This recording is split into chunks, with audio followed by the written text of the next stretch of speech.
এ মহিলাদের ইতিকাফ সম্পর্কে কিছু কথা বলবো ইনশাআল্লাহ।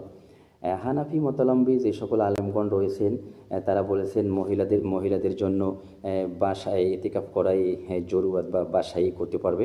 আবার অন্য অন্য উলামায়ে কেরাম বলেন না, বাসায় ইতিকাফ করার জন্য মহিলাদের কোনো কোরআন এবং হাদিসের আলোকে কোনো দলিল নেই, সেহেতু তারা বাসায় করতে পারবে না।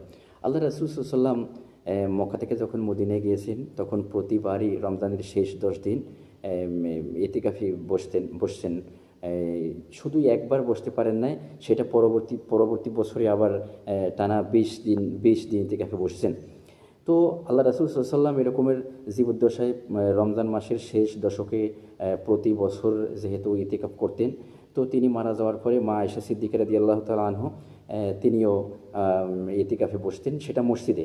তো অবশ্যই সেখানে আলাদা পার্টিশন ছিল।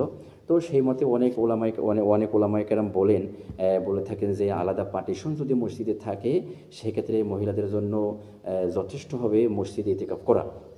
আর যদি পার্টিশন না থাকে, তাহলে তাদের জন্য মসজিদে ইতিকাফে বসার দরকার নেই।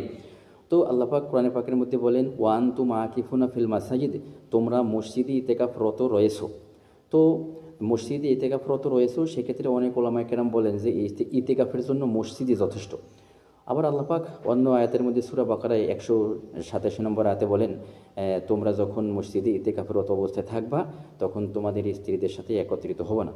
তো যারা মসজিদে ইতিকাফে বসতে পারবেন না, মহিলারা বাসায় বসতে পারবেন, এই দলিল বা এই ফতোয়া যারা দেন, যেই সকল আলেমগণ দেন, তাদের মত হলো, যেহেতু কোরআন এবং হাদিসের আলোকে ইসলামী শরিয়ায় মহিলাদেরকে মসজিদে যাওয়ার জন্য উৎসাহিত করা হয় না, সেক্ষেত্রে মহিলারা বাড়িতে নির্দিষ্ট একটা স্থান করে সেই স্থানেই তারা আল্লাহ পাকের ইবাদত করবেন, গোলামি করবেন রমজানের শেষ দশক। সেটা অনেকে বলেছেন, আমি ইতিকাফে বসেছি বাসায় বসে, সেটা না বলাই ভালো, যে আমি আল্লাহ পাককে পাওয়ার জন্য, আল্লাহকে খুশি করার জন্য আমি আমার বাসায় একটা নির্দিষ্ট স্থান করেছি, সেখানে ইবাদত করি। এটাই হলো মহিলাদের জন্য কোরআন এবং হাদিসের আলোকে কথা। আজকে এই পর্যন্ত শেষ। আশা করি আমরা সকলেই রমজানের শেষ দশকে বাসায় হোক, মসজিদ হোক, যেখানে হোক, আল্লাহ পাককে রাজি খুশি করার জন্য এই চেষ্টা করব।